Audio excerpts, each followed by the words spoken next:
කියනවා. ඉතින් ඒක ගණන් ගන්න එපා. හරිද? ඉතින් දැන් බලමු අපි අපේ සිලබස් එක මොනවා හරි වැඩක් කරන්න ගියාම එතකොට මේ පැනල් එක පොඩ්ඩක් මට බාධායි වෙන්න මෙතන දෙන පොඩි ඊතලයක්. අයිකන් එක මේක හයිඩ් කරගන්නවා. මෙන්න මෙයාව මෙහාට කරගන්නවා මගේ ලැප් එකේ ඉඳ නැති නිසා මම පොඩ්ඩක් එහාට කරගන්නවා. පස්සේ ඕනනම් මම මෙතන ලේ පැනල් එක ලේස් කියන එක ගන්නවා. මෙන්න මෙතන තියෙනවා අපිට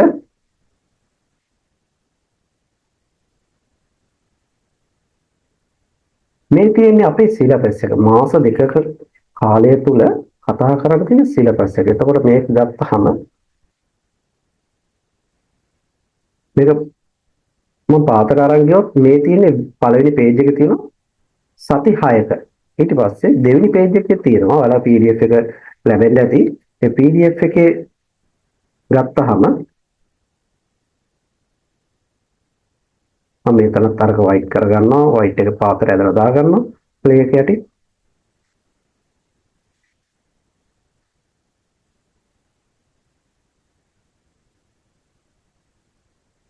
එතකොට බලන්න දැන් මෙතන අපිට ගත්තාම මේ තියෙන ලෙසන්ස් 7 ලෙසන්ස් 7ට එනවා කියන්නේ සෑහෙන්න වැඩ කොටසක් කරන්න දෙනවා. ලෙසන් 8ට එනකොට අපි ෆයිනල් ප්‍රොජෙක්ට් එක කතා කරනවා. එතකොට මේක සම්පූර්ණ ෆ්‍රී කෝස් එකක් විදිහට තමයි යන්නේ. ඉතින් මේකේ අරමුණු ඔයාලා YouTube එකේ බැලුවොත් මගේ අරමුණ පැහැදිලි වෙයි. එතකොට අපද දවස ගත්තාම වෙන පළවෙනි සතියේ අපි Photoshop restart එක ඊට පස්සේ introduction එක customize the workspace එක මම මේකට අදාළ YouTube වීඩියෝ එකක් දාලා තියෙනවා. ඒක ඔයාලා පොඩ්ඩක් අධ්‍යයනය කරන්න. එතකොට අද දවසේ අපි වෙන මේ මෙතනින් පටන් ගමු පාඩම. එතකොට මුලින්ම යන්න. එතකොට අද දවසේ අපිට තියෙනවා මෙන්න මේ ටික කතා කරන්න. ඔන්න ඔය ටික. එතකොට බලමු.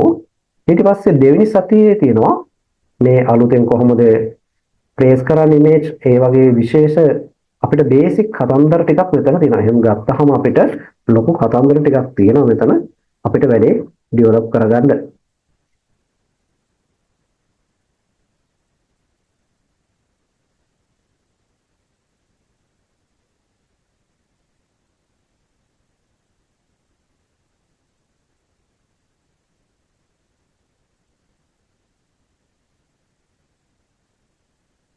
එතකොට මෙන්න මේ විදිහට ගත්තාම අපි දෙවෙනි සතියේ එනවා අලුතෙන් ડોකියුමන්ට් එකක්. මම මෙතනදී කොහොමද SB post එකට SB post එකක් නිවැරදිව හදන්නේ ඒ වගේ කරුණු රාශියක් මම කතා කරනවා.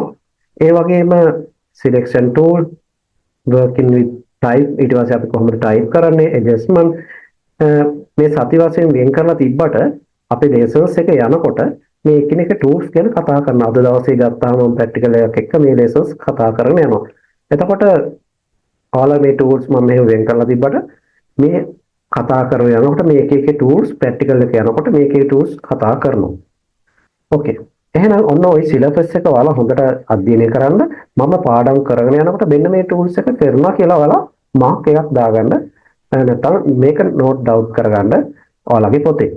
එතකොට මේකේ අවසානයේ අපිට මොනවද කරන්න බැරුණේ? ඔයාලට ප්‍රශ්න කරන්න පුළුවන්. ඉතින් මේක සම්පූර්ණ ෆ්‍රී කෝර්සස් එකක් විදිහට හම්බෙන්නේ. ඉතින් මේක තුලින් ඔයාලට ලොකු ජයග්‍රහණයක් ලබන්න පුළුවන්. ඉතින් මේකෙදී අපි හැමනම් අපේ වැඩේට යන් කෙලින්ම මම මේවා ක්ලෝස් කරනවා. අපිට පුළුවන් කෙලින්ම ක්ලෝස් කරගන්න මෙන්න මේවා. මම මෙතනදී මම මේක තියාගන්නවා. දෙවෙනි එක ක්ලෝස් කරන්න.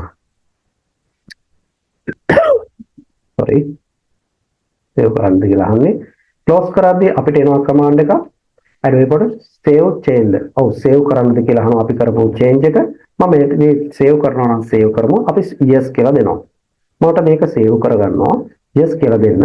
එතකොට එනවා ඔයාලට panel එකක්. save කරන්න panel එකක් එනවා. එතනදී එනවා save cloud document. cloud එක කියන්නේ අපිට අන්තර්ජාලය නැත්නම් මේ ඉන්ටර්නෙට් එක තුල cloud එකක් තුල save කරන්න පුළුවන්. ඒ වගේම save කරන්න පුළුවන් ඔයාගේ කම්පියුටරේ. මේ දෙකේ වාසියක් තියෙනවා. cloud එකේ save කරොත් අපිට පුළුවන් ඕනම අවස්ථාවක ඕන තැනක ඉඳන් අපිට මේක ලබා ගැනීමේ හැකියාවක් තියෙනවා. ඒ කියන්නේ ඉන්ටර්නෙට් එක තුල තමයි මේක අපිට Google Drive වගේ cloud එකක අපිට මේක save කරන්න පුළුවන්. එතකොට save on your computer කියලා දුන්නොත් අපිට කම්පියුටරේ save කරගන්න ඕනේ. එතකොට මම save on your computer කියන එකට යනවා. ගිහිල්ලා මෙන්න අපිට එනවා save as panel එකක්. මෙන්න මේ panel එක තුල අපිට තියෙනවා this PC.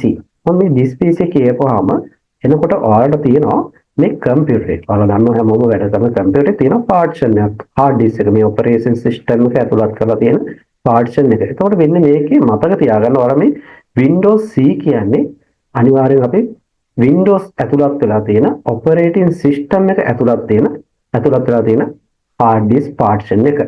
මේක හරියට මේ එකම hard එක අපි සාමාන්‍යයෙන් ආයත පාසලක් ගත්තාම පාසලේ පන්ති කාමර තියෙනවා වගේ වැඩක් තමයි මේ කරලා තියෙන්නේ අපේ කම්පියුටරේ ස්ටෝරේජ් එක අපි කොටස් වලට කරලා තියෙන්නේ.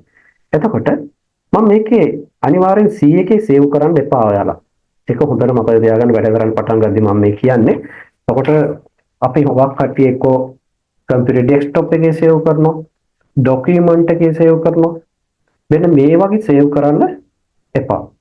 මොකද දන්නවා අපිට යම්කිසි ඔපරේටින් සිස්ටම් එකේ මොන හරි ගැටලුවක් ආවොත් සිස්ටම් එකේ ප්‍රශ්නයක් ආවොත් අපි සේව් කරපු දේවල් නැති වෙලා යන්න පුළුවන්. ඒක හොඳට මතක තියාගන්න කාරණාවක් හැමෝම. ඒක නිසා අපි මෙන්න මේ ડોකියුමන්ට් වල සේව් කරන්නේ නැහැ. මම අනිවාර්යෙන් C කියන එකට අමතර තියෙන hard disk එකේ කොටසක තමයි සේව් කරන්නේ. එතකොට මම මේක D කියන එකේ සේව් කරනවා. මේ D කියන එකේ සේව් කරද්දී මම පාවිච්චි කරනවා මම අද දවසේ ෆෝල්ඩර් එකක් new folder අලුත් folder එකක් හදන්න. ඔන්න මම අලුත් folder එකක් හදන්න කියලා දෙනවා. දැන් අපි වැඩේ පටන් ගන්න තැන start එක. මොකද වැඩේ කරගෙන යනකොට අපිට තියෙනවා හරියට වැඩේ කරගන්න. එතකොට තමයි අපිට මේ වැඩේ develop කරගන්න පුළුවන්. එතකොට new document කියන එක new folder කියන එක ගන්නවා. එතකොට new folder එකට නමක් දාන්න ඔයාලා කැමති දෙයක්. මම මෙතන දෙනවා Photoshop කියලා. Photoshop P1 ඔයාලා කැමති දෙයක් පාවිච්චි කරන්න දන්නවා ඔයාලා folder හදන්න. මම මෙතනදී save කරගන්න ඔන්න ඊළඟ අවස්ථාව. මේක open කරගන්න. open කරගත්තාන් පස්සේ අපිට තියෙනවා ඔයාලට පුළුවන් මතක තියාගන්න shortcut එකක් තියෙනවා. මෙන්න මේක ලියා ගන්න. ඔයාලගේ ළඟ පොතක් තියාගෙන ලියා ගන්න පුතේ. මොකද මම shortcut එක ගත්තාම අපි Control Shift N කියලා ගහනවා. Control Shift N. මොකද්ද? Control Shift N. මොකද්ද? Control Shift N. මේ Control Shift N කියන එකෙන් වෙන්නේ ඔයාලා keyboard එකේ තියෙන Control Shift N මම මේකේ shortcut වෙනම දෙන්නම් list එකක්. එතකොට Control Shift N එකකින් වෙන්නේ අලුත් folder එකක් නිර්මාණය කිරීම. එතකොට ඒක හොඳට මතක තියාගන්න Control Shift N හැමෝම ලියා ගන්න Control Shift N. කියන්නේ Control එකයි Shift එකයි N එකයි ඔබපුවාම අපිට එන්නේ new folder එකක් හදන්න අවස්ථාව. මෙන්න මෙතනදී rename කරගන්න ඕන පුළුවන් අපිට folder එක මම මේක සම්පත් කියලා save කරගන්නවා. එහෙනම් ඔන්න new folder එකක් හදන shortcut එකක් අපි ඉගෙන ගත්තා. ඊට පස්සේ ඔන්න ඊළඟ වැදගත් වැඩේ තමයි මේ ෆයිල් එකක් save කරගන්න ආකාරය. අර මම කියවනේ සිලබස් එකේ තියෙන දේවල් කරුණු වුණාට අපි ෆිල් වලට වැඩි කරගෙන යනවා. මම ඒ සිලබස් එකේ තියෙන හදලා තියෙන්නේ ඔයාලට කරුණු ටික අධ්‍යයනය කරගන්න. මොකද ෆයිනලි මම දෙනවා ඔයාලට ප්‍රොජෙක්ට් වාර්තාවක් හදලා එවන්න. එක ඉතාමත් වැදගත් වෙනවා ඔයාලට අනාගතේ. හරි? එහෙමනම් මෙන්න මෙතන තියෙනවා ෆයිල් නේම්. ඔව්. ෆයිල් නේම් එකට Photoshop donation කියලා ඔටෝමැටික් නමක් කියලා තියෙනවා. ඔයාලට ඕන මේකේ නම වෙනස් කරන්න. අන්න මෙන්න මෙතන ඊළඟ වැදගත් දේ තමයි මෙන්න මේක.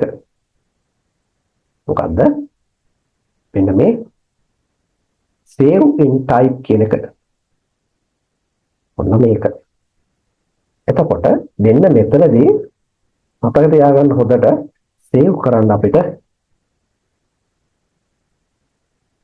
save as type කියන ස්ථානට ගියහම තියෙනවා save කරන්න ක්‍රම ගණනාවක්.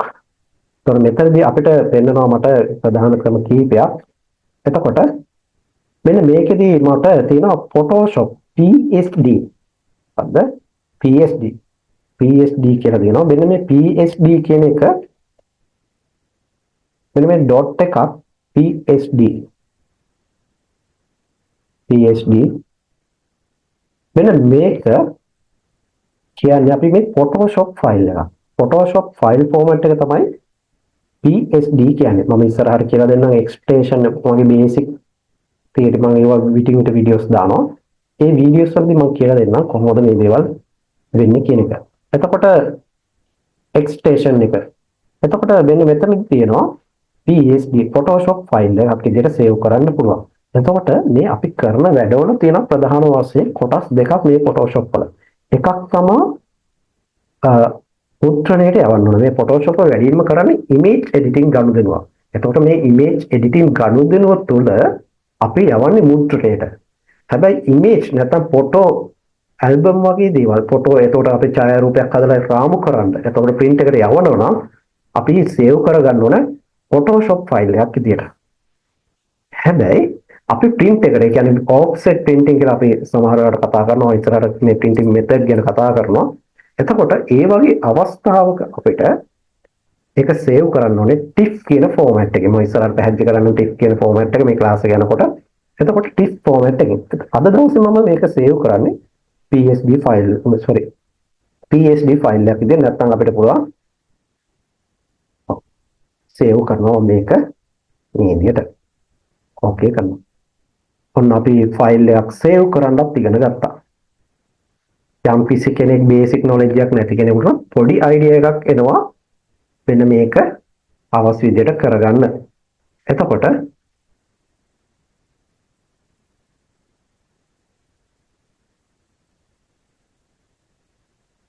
අපි බලමු ඊට පස්සේ අපි ඉස්සරහට යම් lessons එකේ අද දවසේ කොහොමද මේ lessons එක සිද්ධ කරන්න කියලා. ඉතින් මම මේ යනකොට පාඩම lessons එක යනකොට එකින් එක කතා කරගෙන යනවා lessons එක. එතකොට ඒක නිසා අපි හිමින්සරේ වැඩි කරගෙන යන හදිස්සියක් නැහැ. කවුරුත් හදිස්සි වෙන්න එපා. අද දවසේ මම practical lessons එකක් එක්ක මගේ පාඩම යනවා. මොකද මේක ඊටමත් වැදගත් සරල practical එකක් එක්ක command ගණනාවක් කතා කරයි මේ තියෙන දේවල් වලින් සමහර දේවල් හුඟක් දේවල් කතා කරයි. අපි බලමු එතකොට මොනවද කතා කරේ මොනවද කොතනද තියෙන command මොනවද කියන එක පිළිබඳව. ඉතින් මේක සිලබස් එක කතා කරන යන lessons එකක් නෙමෙයි. අපි ප්‍රැක්ටිකල් අපිට වැඩක් කරන්න පුළුවන් වෙනවා. කවුරු හරි අපිට ජොබ් එකක් දෙනවද? ඒ ජොබ් එක අපිට කරන්න පුළුවන්ද බැයිද කියන එකයි අපිට වැදගත්. ඒ නිසා අපි ඒක ජොබ් එකක් කරන්න අපි ඉගෙන ගමු. මම උගන්වන්නේ මේකේ ජොබ් එක බේසික් වැඩක් කරගන්න සාමාන්‍ය වැඩක් කරගෙන කීයක් හරි හම්බ කරගන්න. අපිට පුළුවන් කීයක් හරි හම්බ කරගන්න. පොඩි පෝස්ට් එකක් හදලා කාගේ හරි දීලා පෝස්ට් එකක් හදනවා කියන්නේ රුපියල් 1500ක් විතර ගන්න පුළුවන්. ඒක මුල් කාලේ ඕනම පොඩි මතක තියාගන්න මම මේ ෆ්‍රී ලෙසන්ස් එක දුන්නට ඔයාලා මේ වැඩ කරද්දී ඔයාලට මුදලක් ආයි කරගන්න ඕනේ. මම මේක දෙන්නේ ඔයාලගේ අනාගතේ යම් කිසි තැනකට යන්න අවශ්‍ය දෙයක් විදියට. එතකොට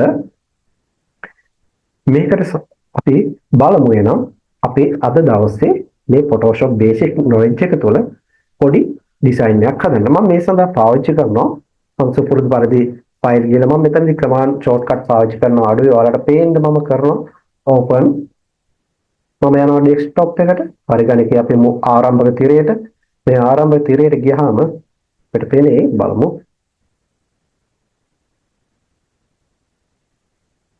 මෙන්න මේ post කියලා මම මේ ඔයාලගේ YouTube එකේ ආරම්භ අවස්ථාවේ program එක පටන් ගන්න ආරම්භ අවස්ථාවේ මෙන්න මේ විදිහට post එකක් මම ෂෙයා කරලා සරල post එකක්. මේක මම වැඩි වැඩ දාන්න නැතුව මම මේක plan කරේ. ඔයාලට මෙන්න මේ වගේ සරල දෙයක් කරන්න අවස්ථාවක් අරගන්න. බේසික් අවස්ථාවක් ගන්න. නැත්නම් මේකට හැඩ වැඩ දාලා මට ලොකු දේවල් කරන්න පුළුවන්කමක් තිබ්බා. හැබැයි මම එහෙම කරේ නැත්නම් මට මේ lessons එකක් ආරම්භයක් ගන්න අවශ්‍ය නිසා. එතකොට මෙන්න මේ අද දවසේ මම මෙන්න මේක ඩිසයින් කරන්න try එකක් දෙනවා. ඔයාලා හොඳට අවබෝධයෙන් අහගෙන ඉන්න. ඒ වගේම යම්කිසි තැන්වලදී යම් ප්‍රශ්නයක් තිබ්බොත් මට කතා කරලා අහන්න. මම මොකද මේ ප්‍රශ්න අහන්න අනිවාර්යෙන් අපි කතා කරන ප්‍රශ්නයක් තිබ්බොත් කතා කරලා ඒක අහගෙන ඒ වැඩේ කරගෙන යන්න ඕනේ. එතකොට දැන් අපි බලමු මේකේ හදලා තියෙන SB Facebook එක නැත්නම් Facebook එකට post එකක් විදිහට මම මේක ඩිසයින් කරලා තියෙන්නේ. ඉතින් මම මේකේ අපි බලමු දැන් මේක පොඩ්ඩක් size කරන්න. මම යනවා document එකක් create කර SB post එකක් create කරන්න යන්නේ. එතකොට අපේ lessons එකේ තියෙනවා මෙන්න මෙතන මොකද්ද new document and place in image. ඔන්න මෙන්න මෙතනට එනවා මම. දැන් ඊළඟට එනවා මෙන්න මෙතන පාඩමට. මේ පාඩමට ආපුවම පස්සේ අපි කොහොමද වෙන්නේ කියන එක අපි බලමු. එහෙනම් මෙතනට තමයි දැන් එන්න try කරන්නේ මම මේ පාඩමේ. පාඩමේ සිලබස් එක මම එක දවස් දෙවෙනි දවස් කියලා දාලා වෙන් කරලා තිබ්බට එහෙම වෙන්නේ නැහැ. මේක මම ලෙසන්ස් එක යනකොට මේ කොහෙන් හරි මේ පාඩමට අදාළ දෙයක් එනවා. ඒක නිසා මේක කවුරුත් සර් වෙන්න මේ දවසේ මේක කරේ නැහැ. එහෙම කතා කරන්න එපා. මොකද මාස දෙක ඇතුළත මේකේ තියෙන සබ්ජෙක්ට් එක තුළ කමාන්ඩ් ගන්නවා කතා කරනවා. දැන් ගත්තොත් එහෙම මම ඉස්සරලාම කතා කරා ඒක තියෙන මේකේ හුඟක් පාතින් adjustment lay adjustment මේ තියෙන adjusting the opacity with lay වෙන මේවා කොහොම තියෙන්නේ මේ පල්ලෙහා. හැබැයි මම මුලින්ම පටන් ගන්නකොටම කියලා දුන්නා මේ කලර් එකක් දාන්නේ solid කලර් එකක් ඇඩ් කරගන්න විදිහ. මේ වැඩේ පටන් ගන්නකොට මම කියලා දුන්නා. එහෙමනම් අපි වැඩේ පටන් ගන්නකොට කමාන්ඩ් ඉගෙන ගන්න. ඒ නිසා නෝට් එකක් ළඟ තියාගෙන මම රෙකෝඩින් එක දානවා එක ඔයාලා ලියා ගන්න. එහෙමනම් අපි වෙන මේක ඩිසයින් කරමු. මේක මගේ ලේයර්ස් ටික තියෙනවා. ඉතින් මම මේක ඩිසයින් කරන්න යන්නේ. ඒතකොට මේක සරල මේක ඩිසයින් සරල ඒ කියන්නේ සාමාන්‍ය බේසික් මට්ටමේ ඩිසයින් එකක්.